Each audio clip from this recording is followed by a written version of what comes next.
Les dernières attaques de Kagame contre les droits des réfugiés sont une preuve supplémentaire que le Rwanda n'est pas un partenaire fiable et que l'accord cynique sur l'asile signé avec Londres est basé sur des contre-vérités, déclaration de Human Rights Watch ce mercredi après le dérapage verbal du président rwandais. En Ituri, l'armée a mis la main sur un groupe de criminels et des espions à la solde des rebelles M23, un résultat des services de sécurité avec le concours de la population actuellement engagée pour une paix durable dans la région. Grands travaux à Kinshasa, l'IGF se mêle et exige un respect des délais par rapport aux engagements financiers pris de part et d'autre. Il s'agit notamment de la route Elengesa, l'éclairage public et bien sûr le grand marché Zando. Les dernières, mesdames et messieurs, bonsoir. Les dernières déclarations faites par Paul Kagame sur les réfugiés congolais devant les sénateurs rwandais ne cessent de susciter des réactions. Pour Human Rights Watch, ces attaques du président rwandais contre les droits des réfugiés sont une preuve supplémentaire que le Rwanda n'est pas un partenaire fiable. Les directeurs Afrique centrale de Human Rights Watch accusent Paul Kagame d'instrumentaliser et politiser les droits des réfugiés. Les services de défense et de sécurité ont mis la main sur 6 criminels, parmi lesquels 2 espions du M23 à Bunia, chef-lieu de la province de l'Ituri.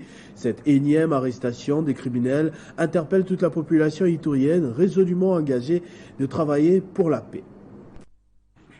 Nouveau joli coup de filet de la police. 6 présumés criminels sont arrêtés en ville de Bunia et présentés ce mercredi au gouverneur militaire.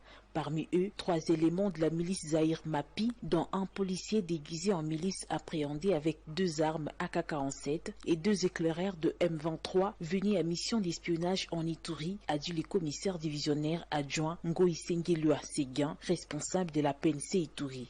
L'enquête continue pour démanteler tous les réseaux qui se préparaient à déstabiliser votre province. Justin Bahati, l'un des malfaiteurs, a été arrêté pour avoir véhiculé des fausses alertes au nom du gouverneur dont le mobile est de s'aimer la haine communautaire, diviser les Ituriens ainsi qu'opposer l'autorité militaire à sa population à cette période où les forces armées sont résolument engagées à mettre hors d'état de nuire les ennemis de la paix. Il reconnaît ses fautes et demande pardon. Moto kinye pana takio mubaya usitakie mubaya. Du mubaya yako tarudilia weye. Comme ça, il a communiqué kwa chunga siapa baada kusalia jina yake. Le lieutenant général Luboya Kashamadjoni prévient que ce n'est qu'un échantillon car la traque de criminels et des tireurs de ficelles se poursuit. Aucun retard ne sera toléré dans l'exécution des travaux des infrastructures dans la ville de Kinshasa. C'est ce qui ressort des échanges entre l'inspection générale des finances et les autorités de la ville pour évaluer le volume des travaux de la route Elengesa qui devra être inaugurée incessamment. Les finissages des travaux du grand marché Zando et l'éclairage public, l'IGF dit suivre de très près ces travaux et demande le respect de la procédure financière. L'inspection générale des finances qui contrôle actuellement les travaux de la réhabilitation du marché central de Kinshasa, de la route Elengesa, de l'avenue Kikwit et celui de l'implantation de plus de 2600 poteaux de l'éclairage public a invité dans ces installations les autorités de la ville de Kinshasa ainsi que toutes les entreprises impliquées dans l'exécution de dits travaux pour obtenir des explications sur la lenteur constatée dans tous ces contrats.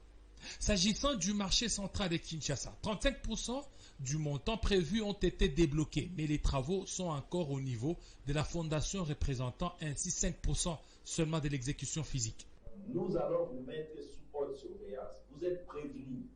Nous allons vous mettre sous haute surveillance et nous tenons à ce que ces marchés soient rendus à la ville de Kinshasa à la date prévue, à savoir le 30 novembre. Il n'y a pas un jour. Les entreprises Sogema et Zingwem qui exécutent ces travaux ont été sommées d'accélérer les rythmes et ont pris l'engagement de livrer ce marché à la ville de Kinshasa au mois de novembre 2023.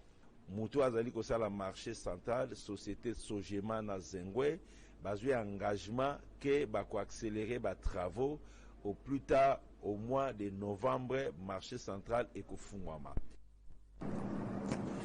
En marge d'un déjeuner organisé le mardi 10 janvier par la déléguée générale de Wallonie-Bruxelles à Kinshasa, Catherine Braille, le président du Sénat, Modeste Bahati Lukwebo, a été informé des différentes actions que mène la ville de Namur dans le cadre de sa coopération avec la commune de Massina. Ce déjeuner a été une opportunité pour la partie belge francophone de porter à la connaissance du président du Sénat le niveau de la coopération entre la ville de Namur et la commune de Massina. Il s'agit de la construction des bureaux des quartiers de cette grande municipalité de la ville de Kinshasa, la réhabilitation de certains d'entre eux et l'élargissement de ce partenariat dans le secteur de la santé. Maxime Prévost, qui est également président du parti politique Les Engagés, a profité de ce déjeuner avec le speaker de la Chambre haute du Parlement pour également aborder les relations entre la RDC et la Belgique sur fond des avancées relatives à la reconnaissance par le Royaume des Belgiques des abus liés à son passé colonial. Nous avons eu l'occasion, avec Monsieur le Président du Sénat, avec Madame la directrice de cabinet adjointe du Président de la République, eu l'occasion d'évoquer une série de dossiers qui concernent l'évolution du paysage politique belge, les relations entre la Belgique et la RDC, à l'heure où la Belgique a fait un travail aussi destiné à améliorer sa reconnaissance aussi de son passé, et avec à la clé des interrogations politiques sur la nécessité ou les modalités de la présentation des excuses, par exemple. Ont été également associés à ce déjeuner les collaborateurs du bourgmestre de Namur, la directrice de cabinet adjointe du président de la République, quelques représentants de la société civile et des hommes des médias. La vice-ministre de la Défense sensibilise à l'enrôlement. Séraphine Kiloubou a appelé toutes les forces politiques, sociales et même les religieux à s'investir dans l'opinion pour la réussite de cet exercice patriotique. La sensibilisation sur les opérations d'enrôlement des électeurs continue de s'intensifier dans le rang des parties prenantes aux élections de 2023. Mercredi 11 janvier, c'était le tour de Séraphine Kiloubou, vice-ministre de la Défense et autorité morale de l'Alliance populaire pour les sociales APPS, accompagnée des membres de son parti politique. L'enrôlement se passe très bien. Les cartes aussi sont visibles.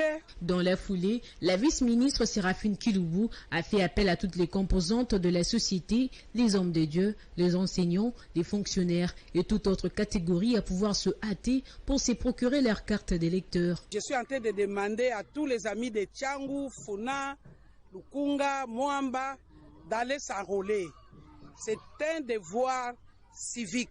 J'ai dit aussi à mes enfants, c'est de femmes à 1000 bras, d'ESCA, APP, aux mamans dans les églises, aux serviteurs de Dieu, aux enseignants là où je viens, là où se trouve notre village, la craie, d'aller s'enrôler pour que nous puissions assurer le deuxième mandat du chef de l'État, Félix Antoine Tshisekedi Tshilombo. À noter que l'Alliance populaire pour les sociales est une formation politique, membre de l'Union sacrée de la nation.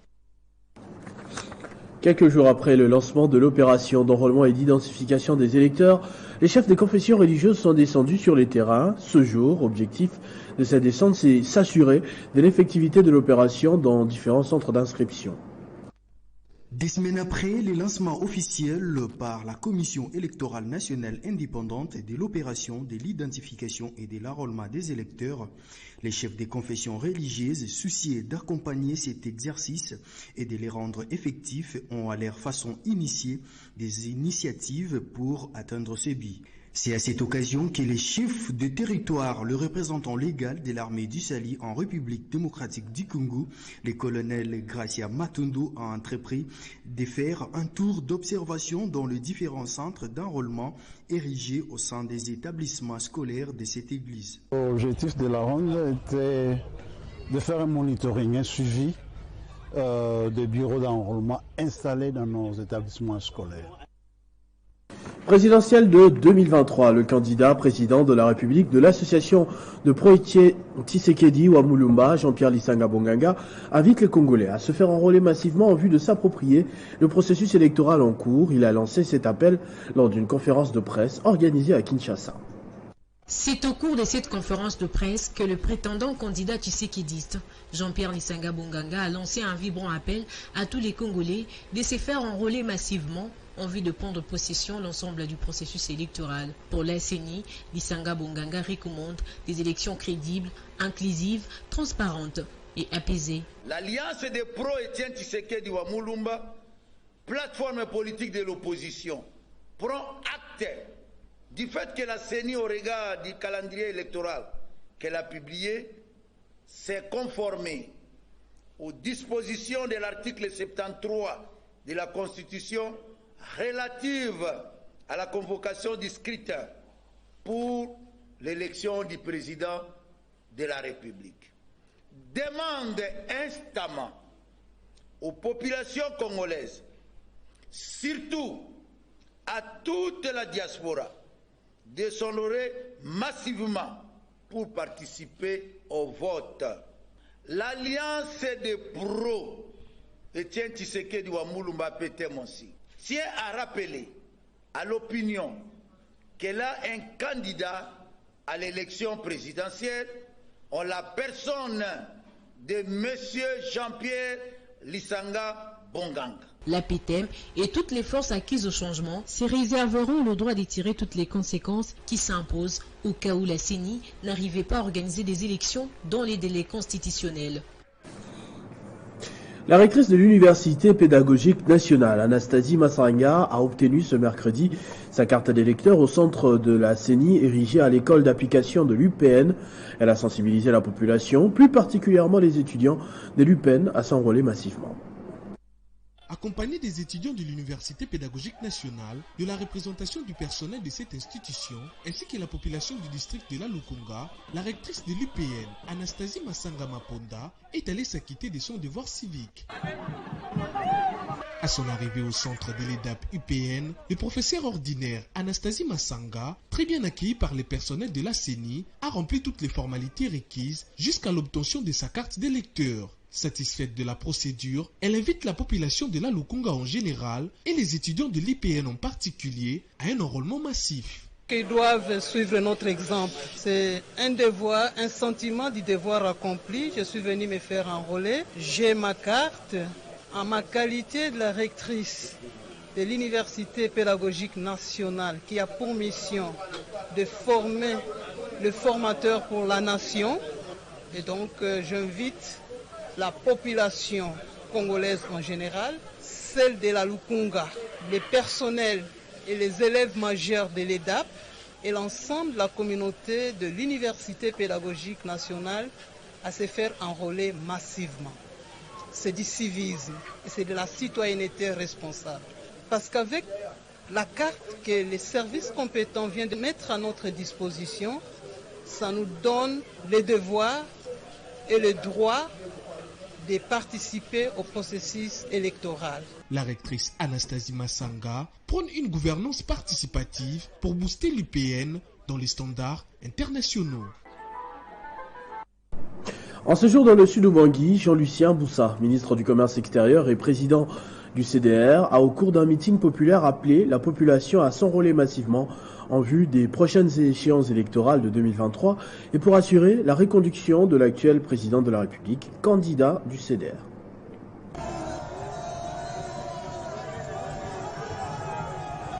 C'est devant une foule venue en masse sur la place dite de la Kermesse à Guémina, chef-lieu de la province du Sud Ubangui, que l'autorité morale du parti politique courant des démocrates rénovateurs CDR, Jean-Lucien Boussa, a tenu à rappeler aux habitants de Guémina que l'année 2023 est une année élective. De ce fait, en tant que patriotes, ils sont appelés à participer massivement au processus d'identification et d'enrôlement lancé par la CENI.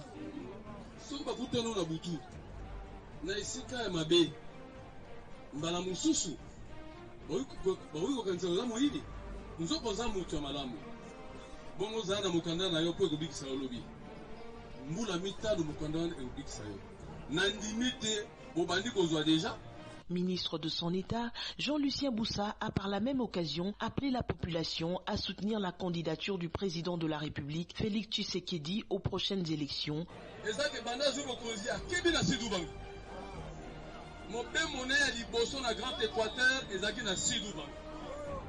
na ville ya Zongo. Ngai na ye tokendeki nakende otika ye. Selon lui, sa réélection devra permettre la poursuite du processus du développement de la province déjà enclenché. Opération d'identification et d'enrôlement des électeurs à Kinshasa, la sensibilisation se poursuit. Le dernier cas en date est de la fondation Cédric Kielende qui invite les Kinois en général et en particulier les habitants du district de Tchangou à se faire enrôler massivement. Son coordonnateur national l'a dit dans son message de Nouvel An. Membre et partenaire de la fondation Kielende. Nous voici au crépuscule de l'année 2022. Elle aura été une année remplie de challenges et de défis que nous avons pu relever ensemble haut la main.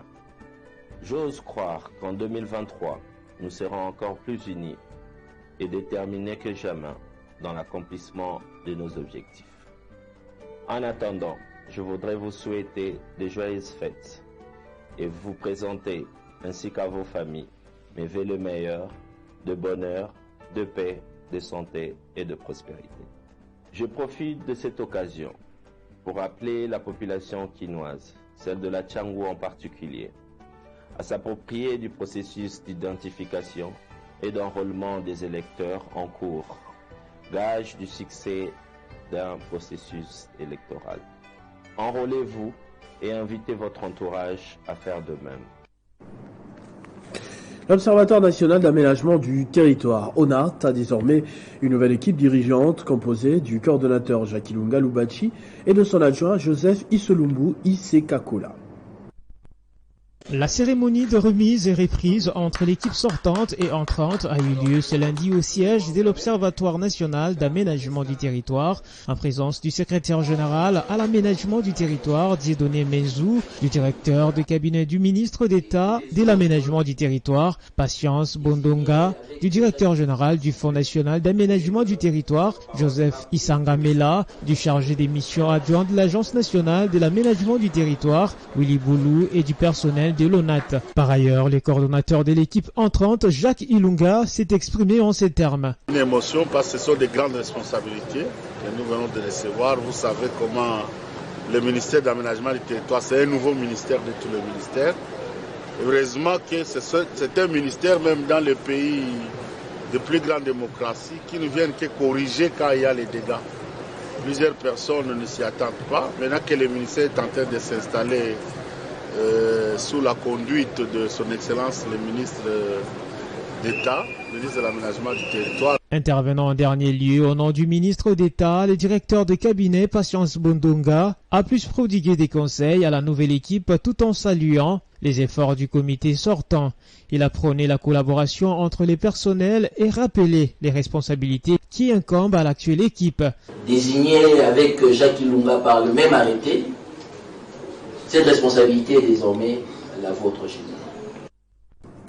Le gouverneur de la province du Tanganyika, Julie Mngungwa Mwayuma, a présidé ce mercredi 11 janvier une réunion du Conseil de sécurité élargie aux opérateurs économiques et à la société civile dans le but de passer en revue la situation du cambriolage d'une station de carburant dans la ville de Kalemi le dimanche dernier et trouver des solutions consensuelles pour l'assainissement du climat sécuritaire et des affaires. Préoccupé de la situation survenue à Kalemi la nuit du lundi 9 janvier 2023, où une station de carburant a été cambriolée dans l'approche encablure d'un grand centre de coordination des opérations de la police Solika, ayant orchestré des manifestations entre autres, la ville morte de ce mercredi 11 janvier à Kalemi, le gouverneur Julie Mngungwa Mwayuma a dû reporter son voyage pour se préoccuper de sa population. Quelques heures seulement après le drame le même lundi, il a concocté tous les conseils de sécurité pour un constat sur terrain avant de convoquer en urgence la réunion du Conseil de sécurité pour déclencher les enquêtes profondes. Ce mercredi 11 janvier, la chef de l'exécutif provincial a présidé une double réunion, d'abord avec les pétroliers conduits par le président de la FEC et peu après, le Conseil de sécurité élargi à la société civile en vue de rechercher un climat d'attente pouvant favoriser la reprise des activités dans la ville de Kalemi et jeter les jalons du rétablissement durable de la protection des civils et de leurs biens, mission régalienne de la police, sous souci majeur de la population. Madame la gouverneure voulait nous écouter, nous entendre. D'abord, elle voulait sympathiser avec nous. Elle nous a demandé de reprendre les activités. Elle nous a dit que les enquêtes sont en cours, qu'il y a déjà des indices. Il faudra bien que des mesures fortes soient prises. Les opérateurs économiques ont cautionné l'appel du gouverneur sur la reprise des activités commerciales, et ce, après avoir plaidé auprès de l'autorité provinciale le renforcement des mesures sécuritaires pour assainir le climat des affaires, gage du développement socio-économique. La plateforme des confessions religieuses Coneiko a, en partenariat avec le ministère de l'EPST, organisé ce mercredi un atelier sur la vulgarisation de la nouvelle convention scolaire. L'atelier avait pour objectif de former et informer les enseignants sur les innovations apportées à cette dernière. Permettre aux enseignants à travers la plateforme des confessions religieuses d'avoir une même compréhension avec l'État congolais représenté par le ministère de l'EPST, tel est l'objectif de ce mini-forum de réflexion axé essentiellement sur la vulgarisation de l'article 5 de la nouvelle convention scolaire et cadre de bonne conduite.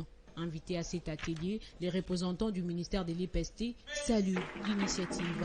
Nous avons été invités à ces forums de réflexion pour essayer d'expliciter certains aspects, termes contenus dans cet article 5 pour essayer de donner plus de lumière, plus de clarté afin que nous ayons la même compréhension.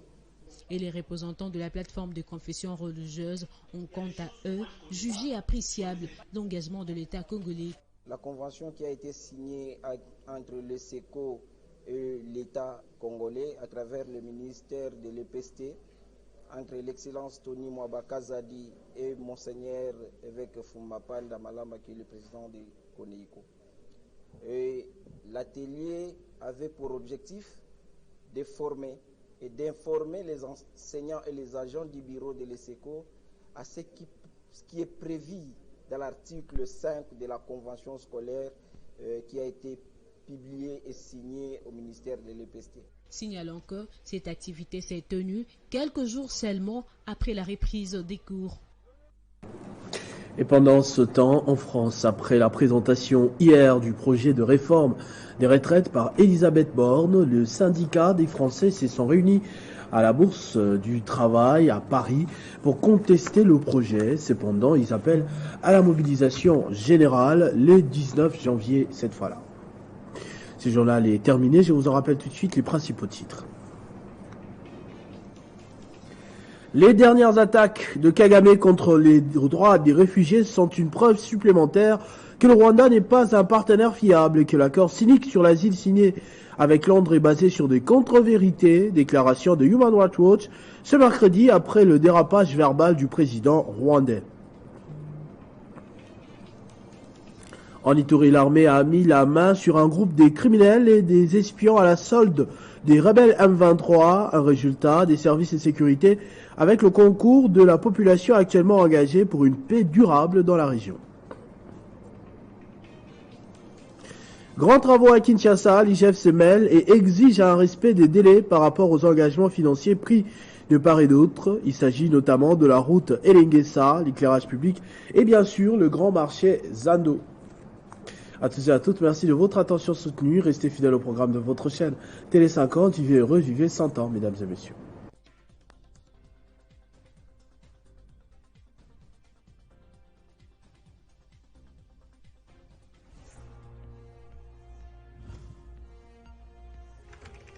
L'actualité reste incontinue.